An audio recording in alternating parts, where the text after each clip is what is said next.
ሰላም እንዴት ናችሁ?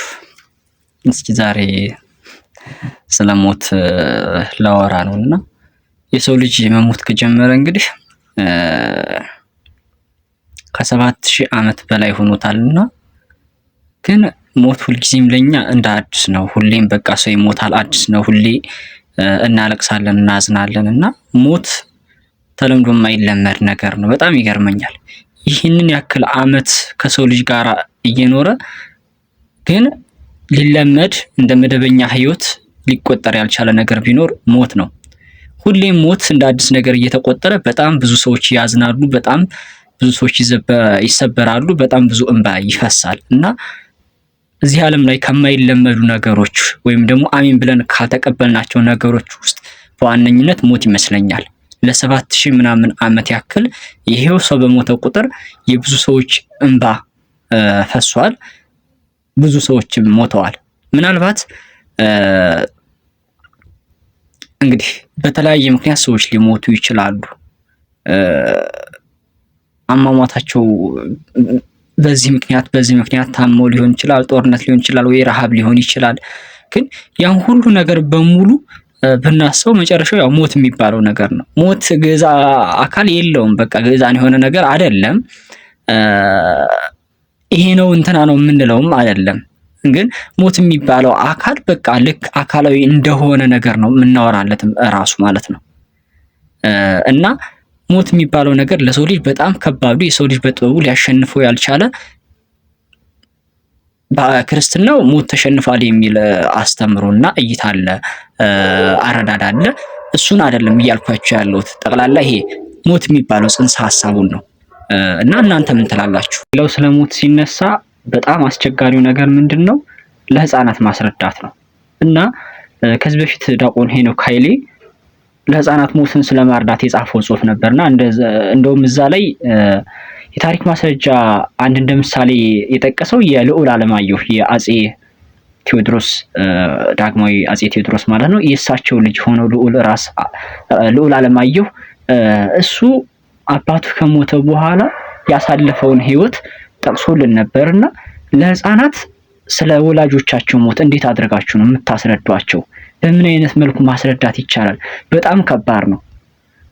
እና ህፃናትን አባትህ ሞቷል፣ አባትህ ተለይቷል፣ የሚጠብቅህ የለም፣ ካሁን በኋላ ይሆናል የምትመካበት የለም ተብሎ እንዴት ይነገራል? ምክንያቱም ህፃናት ወላጆቻቸው በቃ የሚጠብቋቸው፣ የሚንከባከቧቸው፣ ፍቅር የሚሰጧቸው ናቸውና ያንን አካል አታዋል ብሎ እንዴት ነው ማስረዳት የሚቻለው?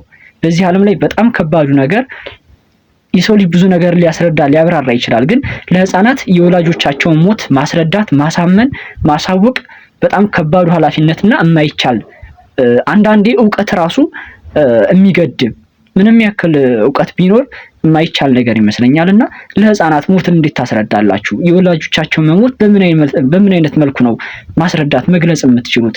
እኔ ለራሴ ህፃናትን ስለሞት ማስረዳት በጣም ከባዱ ነገር ይመስለኛል። ምክንያቱም አእምሯቸው ገና ለጋ ነው፣ አይቀበሉትም፣ በዛ ላይ ይጎዳሉ። እናንተ እነሱ ደረጃ ላይ ያሉበት ደረጃ ላይ ሆኖ መናገር ያስፈልጋል። በዛው ልክ ደግሞ እነሱ እንዳይጎዱ መጠበቅም ይፈልጋልና በጣም አስቸጋሪው ነገር ነውና ትልቅ እውቀትና ክህሎት የሚፈልግ ይመስለኛልና ህፃናትን እንዴት ሞትን ማስረዳት፣ የወላጆቻቸው ሞት እንዴት ማስረዳት ይቻላል ብላችሁ ታስባላችሁ? አሁንም ስለ ሞት ነው። ሞት አልተሸነፈም እና ሞትም የሚያሸንፍ ኃይል እስካሁን አልተነሳም። አሁን ከክርስትናው አስተምሮ ወጣ ብላችሁ ለመረዳት ሞክሩ የኔን ሐሳብና የክርስትናውን ሐሳብን ያልቀበለውም ማለት አይደለም። ምክንያቱም ሞትን አሸንፏል ክርስቶስ ብለን ስለምናምን ማለት ነው። ሞት ሆይ ድል መንሳት የት አለ ተብሎም በመጽሐፍ ቅዱስ ጭምር ስለ ሞት ተነግሯልና እሱን አይደለም እያልኳችሁ ያለሁት። የሰው ልጅ ያኛውን የነፍስ ሞት የሚባለውን ነገር በዚህ አይነት መልኩ አሸንፎ ሊሆን ይችላል፣ ወይም ደግሞ ድል ነስቶት ሊሆን ይችላል። ግን ደግሞ የስጋ ሞትን ማስቀረት አልቻለም። ወደዛ ወደ ቀደመው ወደ አለመሞት ስጋውን ወደ አለመሞት መመለስ አልቻለም እና በጣም ብዙ ሀዘኖችን የሰው ልጅ በሙሉ በሞት ፍራቻ ውስጥ በሞት ጥላ ውስጥ ነው ያለው። የሚኖረውም። የሰው ልጅ በጣም ሁልጊዜ የሚጠይቀውም ስለ ሞት ነው የሚያስበው፣ ስለ ሞት ይጠይቃል። በጣም ብዙ ነገሮች በሞት ዙሪያ ላይ ያጠነጥናሉ እና የቀጣዩ ህይወትም የሚለውና የአሁኑ ህይወት የሚለው ራሱ የሚያጠነጥነው ሞትን ማዕከል ያደረገ ነው። ሞት ከሌለ ያ ሁለቱ ነገር የለም። ትንሣኤና ዘላለማዊ ፍርድ ዘላለማዊ ጽድቅ የሚባለው ጽንሰ ሀሳብ ራሱ ሞት ከሌለ አይመጣም እና ሞት የሚባለው ነገር በጣም በቃ አስጨናቂው ነገር ነው። ምክንያቱም ብዙ ሰዎች ስለ ሞት የሚያስቡትም የሚጨነቁትም ጥያቄ የሚያነሱትም ለዚያ ይመስለኛል። መሻገሪያቸው ወዴት እንደሆነ እንኳን አያውቁም እና አንድ መጋረጃ አለ። መጋረጃ ቢኖር ለምሳሌ ከመጋረጃው ጀርባ ምን እንዳለ አናቅም፣ አንረዳም። ያንን መጋረጃ ገልጠን እስካላየ ነው። ሞት ደግሞ ያ ይመስለኛል። ከመጋረጃው ጀርባ ያለውን ነገር እንዳናቅ ያደረገን ማለት ነው። ገልጠን እንዳናየው መግለጥ አንችልም።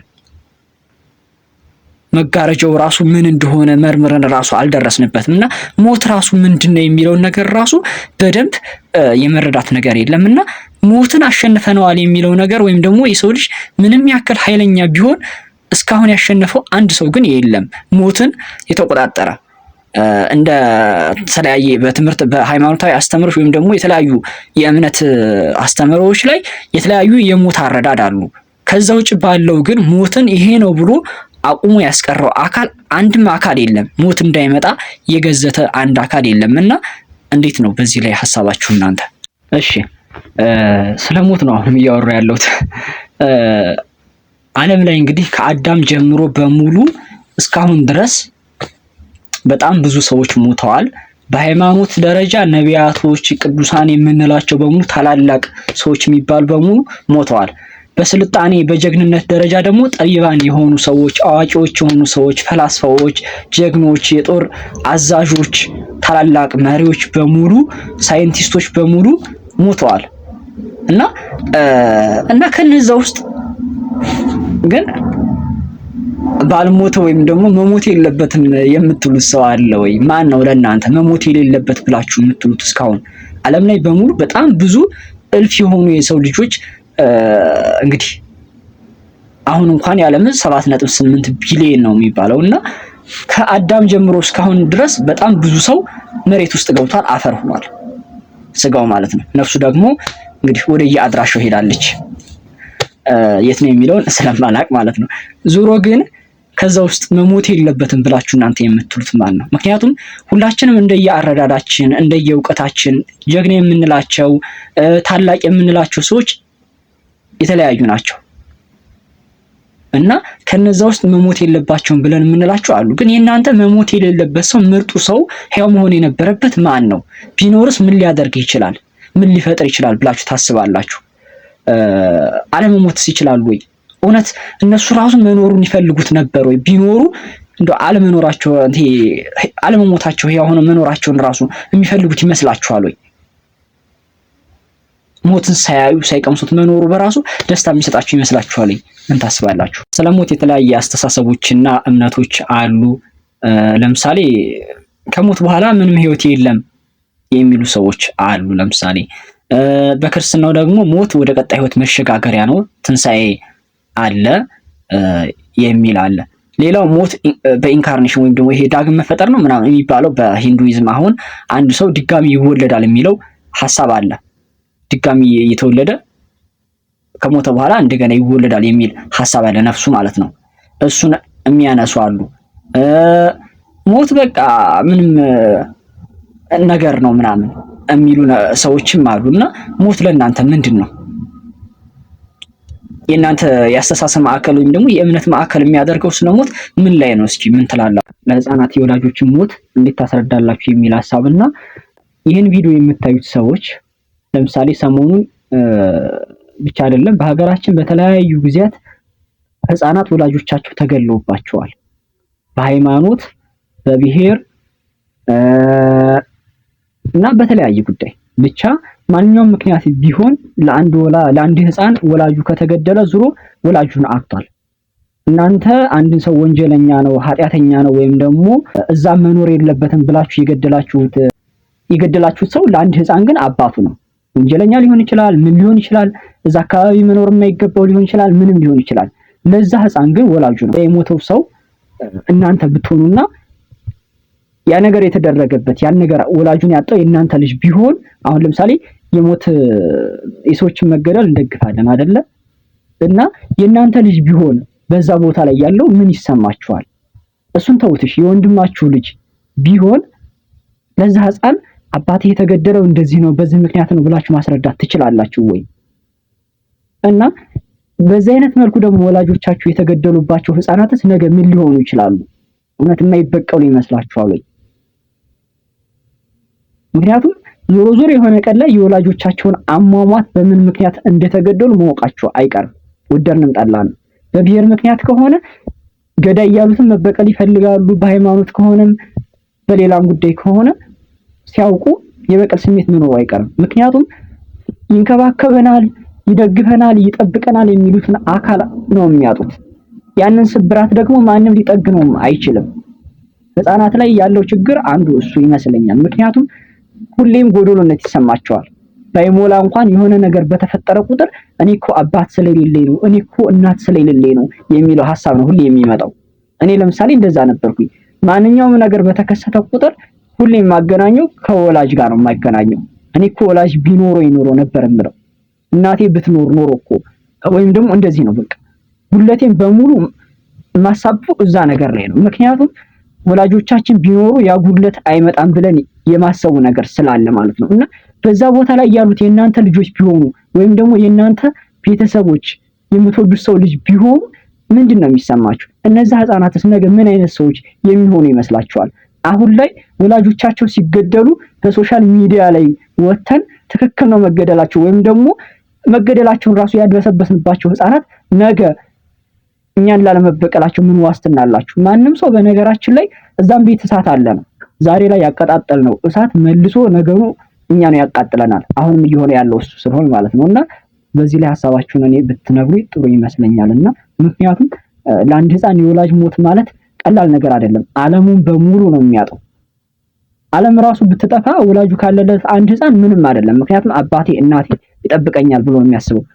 ወላጁ ከሞተበት ግን ለአንድ ህፃን ዓለሙ በሙሉ እንደጠፋ ነው የሚቆጥረውና ስለዚህ የወላጅ ነገር ቀላል ነው ብላችሁ ባታስቡትና እንደዚህ አይነት ነገሮችን ባትደግፉ ብታስቡበት በእናንተ ልጆች ላይ ሊደርስ የማትፈልጉትን ነገር ሌላው ህፃን ላይ እነዛ ህፃኖች ስለ ሃይማኖት ስለ ብሔር አያውቁም። ስለምንም ነገር ግድ አይሰጣቸውም። ለነሱ ማንኛውም ወላጅ ለነሱ ምንም አይነት ማንነት የለውም። ማንነት እነሱ ጋር አይሰራም። የነሱ ማንነት በቃ እናት አባት መሆናቸው ብቻ ነው። ሌላ ከዛ ያለፈ ምንም ነገር የላቸውም። ይሄ ልጅ ምን ሆኖ እንደምትሉኝ እርግጠኛ ነኝ። ግን የሞትን መራራ ገጽታ ደግሞ ልንገራችሁና የሞታችሁ ቀን በጣም ብዙ ሰዎች የሚወዷችሁ ሰዎች ያለቅሳሉ ምናምን በጣም ብዙ ነገር ህይወት ስትኖሩ እዚህ ምድር ላይም ያው ብዙ ሰዎች ሊከቧችሁም ላይከቧችሁም ይችላል። እንዳላችሁበት ሁኔታ እንደ ቀረቤታችሁና ነገሮች ይወስኑታል። ግን የሞታችሁ ቀን ሁሉም ሰው ያው ይወስዳችኋል ምናምን እንግዲህ ከዛ ታጅባችሁ ትሄዳላችሁ ምናምን ቀብር ቦታ ይደረሳል አይደረስ የለም ትቀበራላችሁ። ከዛ ከተቀበራችሁ በኋላ ሁሉም ሰው ትቷችሁ ይሄዳል እና ትቷችሁ የሚሄደው ወደ የራሱ ህይወት ነው። ያ ያለቀሰላችሁ የምትወዱት ሰው የሚወዳችሁ ሰው በሙሉ ወደ የራሱ ህይወት ይመለሳል። አብሬያችሁ ካልተቀበልኩኝ ያላንተ ምናምን ሲል የነበረው ሰው በሙሉ የራሱን ህይወት ይጀምራል። የራሱን ህይወት መኖር ይጀምራል ወደ ራሱ ህይወት። ከዛ በኋላ ማንም አያስታውሳችሁ፣ ማንም ይረሳችኋል። ኢቭን ሁሉ በቃ እንዳትነሱ ይመስል ትልቅ ድንጋይ ጭምር ሁሉ እላያችሁ ላይ ይጫንባችኋል። በሰው ተከባችሁ ትኖሩ የነበራችሁ ወይም ብዙ ጓደኛ እንኳን ቢኖራችሁ ከዛች ከተቀበራችሁበት ቀን ጀምሮ ብቸኛ ትሆናላችሁ። እዛ መቃብር ቤት ውስጥ ከሌላ ሬሳ ጋር ከሞቱ ሰዎች ጋር ነው የምትኖሩት። ማንም ሰው ከተቀበራችሁ በኋላ መጥቶ ከጎናችሁ የሚቀመጥ የለም።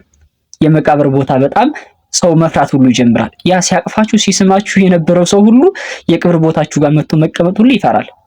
የሞት አስፈሪ ገጽታው ጭምር ማለት ነው። ማንም ሰው እናንተ ጋር መቅረብ አይፈልግም። ከሞታችሁ በኋላ ማንም ሰው ትቷችሁ ነው የሚሄደው። ብቻችሁን ትቀራላችሁ። መጣ ትርጉም ላይኖረው ይችላል፣ ግን እውነታው እንደዛ ነው። መጥቶ እንኳን መቃብራችሁ አጠገብ የሚቀመጥ ሰው የለም። ሁሉም ሰው ወደ የራሱ ህይወት ነው የሚመለሰው። ሁሉም ሰው የራሱን ህይወት ነው መኖር የሚጀምረው። እናንተ ምን ሆናችሁ የሚለው ነገር በቃ ለአንድ ቀን ነው፣ ከሆነም ለ2 ቀን ለ3 ቀን ነው። ግን ዙሮ ከእናንተ መለየት የሚጀምረው እናንተ ከሞታችሁ ጀምሮ ዓለም ሁሉ ከእናንተ ጋር አይደለም። እናንተም ሁሉ ትቷችሁ ሂዷል።